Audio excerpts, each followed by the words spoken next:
Kita semua tahu pandemi COVID akan masih panjang di Indonesia. COVID menjadi akan memapar 100.000 orang seakan-akan sebuah kepastian. Dengan melihat kebijakan dan apa yang terjadi saat ini. Di sisi ekonomi, dalam 2 bulan ini saja penanganan COVID yang gagap sudah membuat ekonomi turun hingga 50% di banyak sektor. Dan kita semua tahu, ke depan kita tidak bisa lagi hidup seperti dulu lagi yang bebas dan lepas. Mulai sekarang dan ke depan, jaga jarak, menggunakan masker, bersarung tangan, makan vitamin, makan sehat, dan pola hidup sehat. Menjaga cleanliness dan higienis menjadi hal yang standar, kenormalan baru. Namun di antara itu semua, saya menghimbau kepada generasi muda. Wahai Anda generasi muda Indonesia, siapapun Anda yang berusia 40 tahun ke bawah, kalian adalah 60% populasi Indonesia. Saya generasi di atas Anda, menyatakan dengan segala kebodohan saya, menghaturkan kata old system doesn't work. Segera ambil alih keadaan saat ini dan ubahlah. Saya secara pribadi dan saya selaku pelaku ekonomi sangat memahami apa yang terjadi ke depan, bahwa dengan ilmu lama jika masih dipertahankan akan membawa bencana ekonomi bagi bangsa dan negara Indonesia. Mulai sekarang kita harus bergandeng tangan satu dengan lainnya sesama anak muda. Sungguh kesuksesan tidak mungkin kalian mengerjakannya sendiri. Kalian harus bersama-sama dan lupakan generasi tua yang usianya jauh di atas kalian. Anda juga tidak usah bergantung kepada pemerintah untuk membuat kebijakan yang akan menguntungkan kalian pada saat ini. Lebih baik lagi juga tak usah buang-buang waktu untuk mengkritik pemerintah. Tidak usah repot-repot berpolitik 5 tahunan sekali. Kelamaan kalian membuang waktu kalian yang berharga. Juga kalian tidak usah bergantung kepada sistem yang ada di dunia saat ini. Kalian tidak usah menunggu yang tua-tua itu untuk ambil kebijakan. Kalian tidak usah menunggu yang tua-tua itu mengatakan begini seharusnya menjalaninya, begini dulu kami menjalankannya, kami lebih tahu dari kalian. Itu semua kata-kata bullshit. Lupakan kata-kata generasi di atas Anda tadi. Jadikan hanya sebagai wejangan pengingat. Namun tindakan kalian, lakukan hal yang baru. Kalian lebih hebat dari tetua tadi. Kalian, sekali lagi saya ingatkan, old system doesn't work. Lihat dengan mata kalian dan jawab pertanyaan ini. Kemiskinan apakah hilang dengan sistem mereka? Kemakmuran apakah merata dengan sistem mereka? Koruptor hilangkah dengan sistem mereka? Peperangan, pembunuhan banyak terjadi karena sistem mereka. Kesehatan menjadi mahal karena sistem mereka. Alam menjadi rusak karena sistem mereka. Ketidakadilan di mata hukum terjadi karena sistem mereka. IMF, obor Cina, dolar, pejabat yang korup, oligarki, plutokrasi yang telah terjadi, dan apapun yang sudah berjalan selama ini ke depan harus direvolusi. Wahai kalian generasi muda, ambil alih semua yang ada di dunia saat ini dengan sistem yang baru. Beranilah menjadikan Indonesia negara berdaulat. UNCLOS yang membatasi kedaulatan laut Indonesia, kalian takut untuk melawannya? Dolar, kalian takutkah jika tidak punya? Haruskah Indonesia selalu berhutang? Kalian takut dengan IMF kah? Kalian takut dengan obor Cina kah? Kalian takut dengan militer Amerika kah? Tiongkok kah kalian takut selama ini? Sehingga apa yang mereka minta kalian turuti? Kekayaan sumber alam diambil oleh asing yang hanya dibayar sebagian, di mana yang lainnya kita dirampok. Kalian takutkah dengan pembuat undang-undang? Apakah kalian senang dengan ketidakpastian kedaulatan bernegara ini? Apakah kalian gak capek miskin? Kalian gak capek hidup susah? Apakah kalian tidak berani melakukan sesuatu yang revolusioner? Apakah kalian takut merubah peraturan yang mengikat dan merugikan? Mengapa kalian diamkan semua kerusakan yang terjadi oleh pejabat cinta asing saat ini? Kalian tidakkah capek dijajah oleh pejabat sendiri yang mementingkan kepentingan TKA asing daripada kalian?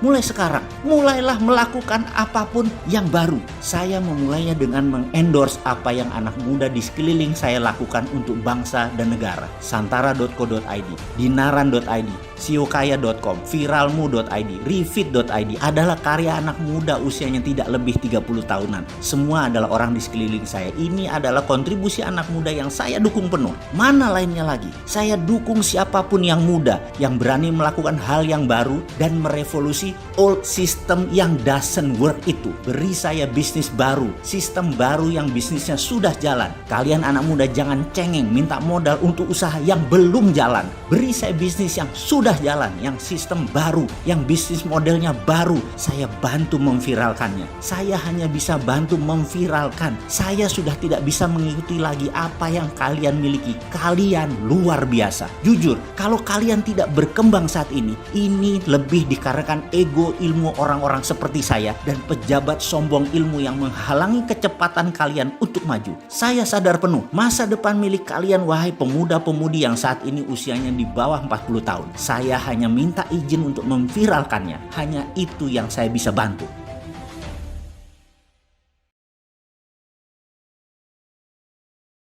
Dengan murah. Sisi UKM waktu itu survive. Kemudian di tahun 2008 kembali gempa ekonomi kekuatan seperempat tahun 97-98. UKM Indonesia survive. Mengapa UKM tetap survive? Karena di tahun 1997-98 dan di tahun 2008 UKM masih bisa import dan ekspor. Sementara di tahun 2020 ini karena banyak negara lockdown urusan corona dan low cost oil di bawah harga produksi, mendadak rupiah loyo. Gak punya dolar buat beli minyak. Dolar di peredaran menjadi terbatas. Mau produksi tekor. UKM gak bisa import bahan baku. Kita pastikan sekali lagi, saat ini krisis 2020 yang jedak terlentang adalah mereka yang berhutang dan mereka yang bergantung impor. Dua masa krisis yang lalu yang jedak terlentang adalah yang berhutang, yang sekarang ditambah yang impor. Jadi menurut saya UKM akan bermasalah di tahun ini dan tahun depan. Rupiah bisa ke 16 ribuan seakan-akan itu kepastian.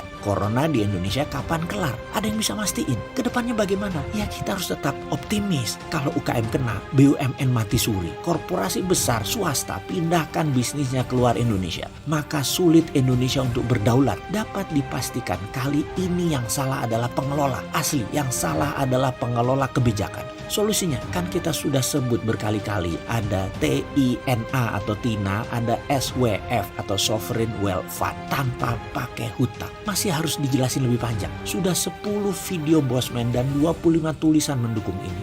Sudah di-view lebih dari 5 juta viewer solusi-solusi tersebut. Sahabat yang 5 juta viewer ini saat ini sudah pasti dapat solusinya. Apa yang akan mereka lakukan sekarang dan tahun depan? Mereka semua pasti sudah jadi man. Inilah masa pemisahan diri, boy from man. Yang paham pasti jadi a man. Yang tidak peduli atau tidak mengerti pasti tetap jadi kanak-kanak. Dan untuk pejabat negara, be a man. Inilah momennya. Apa sih itu be a man kalau disederhanakan? Be a man itu adalah do the right thing. Lakukanlah hal yang benar dengan cara yang benar. Paham? PLN mati 8 jam, itu listriknya ibu kota. Lone Wolf, teroris tunggal menyerang polisi. Gudang senjata polisi terbakar.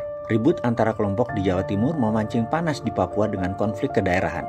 Namun berkepanjangan sampai ada rapat akbar di lapangan. Puncaknya teriakan Papua Merdeka dan ribuan orang meneriakkan referendum. Ada apa ini? Kita semua tahu Hong Kong sudah 3 bulan digoncang demo besar. Apakah hanya sekedar menuntut undang-undang ekstradisi atau ada yang modali dari sisi Amerika agar demokrasi masuk ke Cina melalui Hong Kong?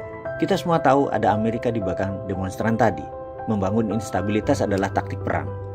Setelah perang dagang, maka dilanjutkan dengan perang currency di mana yuan menurunkan nilainya hingga 11% dalam setahun terakhir. Dan apa yang akan terjadi? Dolar akan mengikuti juga, dilemahkan. Dolar akan menurunkan nilai mata uangnya segera. Buktinya hari ini bunga yield jangka pendek dinaikkan. Ini mengindikasi 2 hal, akan terjadi tight money policy dan kontraksi perdagangan yang mengecil. Artinya dunia bersiap-siap untuk resesi. Semua itu ada dalam video Sontoloyo 3 bulan yang lalu yang sudah mengingatkan hal ini akan terjadi. Akhir dari perang dagang adalah awal dari perang fisik. Dan mulailah perang mata uang sekarang sebagai bagian dari perang dagang di mana diawalinya dengan perang tarif. Lalu mengendalikan demo di Hong Kong adalah strategi Amerika. Namun Cina juga pintar. Berita Hong Kong tidak tembus ke mainland China. Kontrol ketat informasinya orang keluar masuk Cina dari Hong Kong dijaga dengan ketat. Perang dengan operasi intelijen itu biayanya murah. Jadi Hong Kong itu perang intelijen antara Amerika dan Cina. Demo anti pemerintah Beijing di Hong Kong perlu ada unsur untuk mengatur orkestranya. Perlu ada pemimpin lapangannya dan pastinya ada uang. 2 juta pendemo stabil selama 3 bulan ini dimainkan. Siapa di belakangnya? Yaitu National Endowment for Democracy, NED. Inilah penggeraknya. dan dia dikontrol oleh Washington. Isinya adalah orang-orang yang warga Hong Kong namun anti Beijing. Kita kembali ke chaos di tanah air. Apakah chaos beberapa saat yang lalu di Indonesia murni konflik horizontal karena pemerintah tidak bisa manajemen bernegara, atau ada asing yang bermain? Yuk kita bantu negara, mudah-mudahan suara komen netizen yang memberikan saran kepada negara dalam forum ini diterima pengelola negara.